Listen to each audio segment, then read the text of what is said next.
Hey guys, I'm Chris Buck, and a very warm welcome to Friday Fretworks. And this week, we're taking a look at a technique for better guitar soloing that, honestly, I wish I'd been told about when I was younger. That is, soloing on just one string. Well, kind of.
I was in my car a few days ago and an album came on that I'd not heard in a very long time, Chinese Democracy by Guns N' Roses.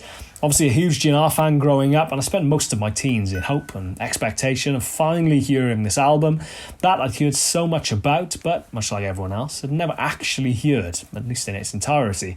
2008 came and the album finally saw the light of day, and despite the fact that I always did like it, I think inevitably it suffered under the weight of its own expectation. Any album that had been so famously long in the making, overdue and delayed, undoubtedly would have suffered the same fate. But 13 years later, with a level of objectivity that I don't think I was really capable of at the time, being so emotionally invested in it, having downloaded all of the leaks and listened to every little preview or kind of snippet I could get hold of, really is a great record. There's no end of fantastic tracks and even better guitar playing, and this is none more evident than in track 6, There Was a Time.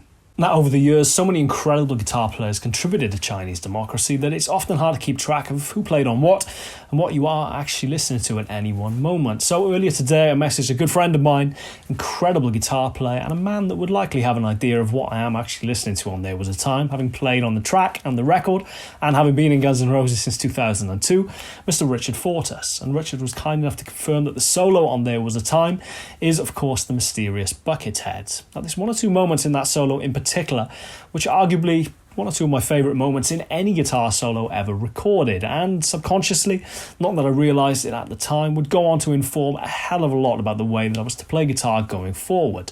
Now, the lick I'm talking about you'll definitely recognise from my introduction clip, but to hear Buckethead play it in isolation sounds a little bit like this.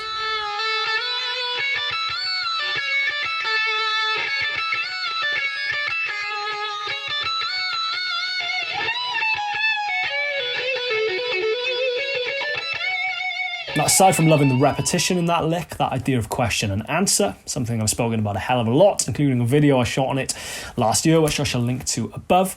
I remember sitting down and actually trying to work out that lick the day I got the records. And in hindsight, I'm pretty sure Buckethead played it like this, across 2 strings.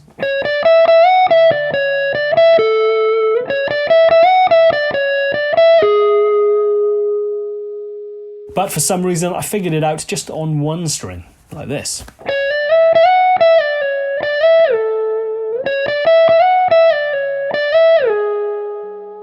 I didn't realise it at the time, but this is one of the things that was to inform a lot about the way I was to play guitar going forward. And thinking about it, it's one of the reasons that I've never really felt that pressure of being stuck in the box, as a lot of guitar players complain about.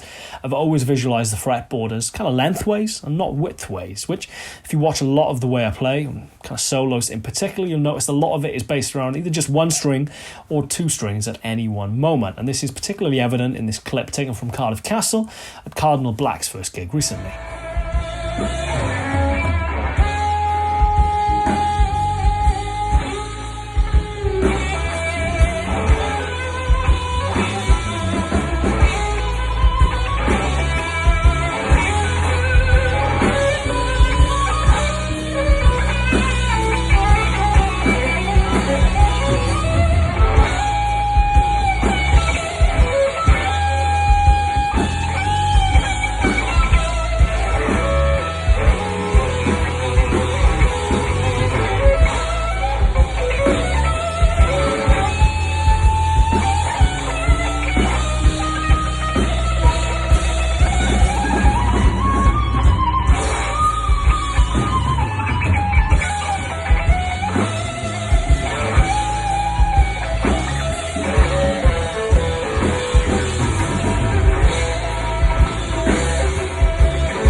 So I guess the obvious question is why? Why would you go to all that effort of trying to play lower notes on the same string instead of your actual lower strings, which often are much closer proximity and much easier to access? Now, I've spoken about it at length in the past, but one thing I've kind of always tried to capture for as long as I can remember anyway is an element of that freedom, that fluidity and that effortlessness that you get with great vocalists. And very rarely will you hear vocalists skip between high and low notes. They tend to sing notes almost sequentially up and down as they would appear in sequence, not side to side in a kind of scale manner as you would expect on a guitar. I've used it as a reference point numerous times in the past, but if you've not seen it, I implore you again to check it out. The Tedeschi Trucks Band playing Midnight in Harlem live at the Crossroads Festival in 2010. It's an incredible example of truly exemplary musicianship all around, but Derek Trucks' solo in that really is iconic, and so many of those great vocal-esque runs you can see run top to bottom or bottom to top, kind of long ways up and down one string and not necessarily in the scale shape that you might expect. So much of that, of course, because he's playing slide, but it really is an incredibly important element of capturing that freedom and fluidity of an incredible vocalist. So if you've never tried playing like this before, well, it's best to get started.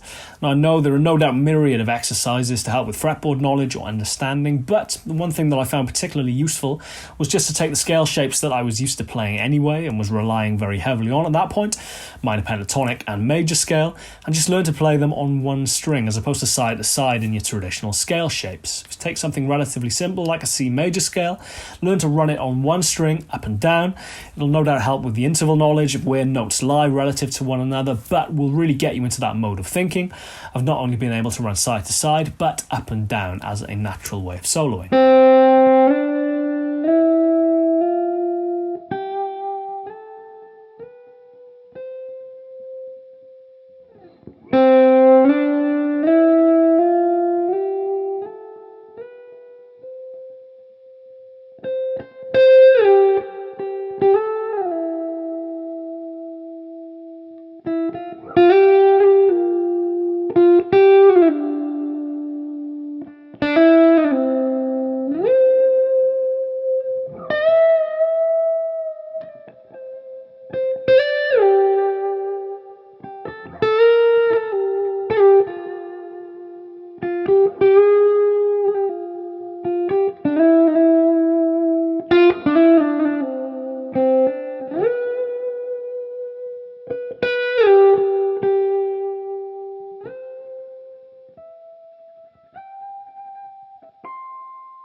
And there you have it. I know it's a very simple concept, but whenever I've spoken about this with guitarists in the past, it seems to have been fundamental in unlocking a slightly different way of their thinking about the fretboard.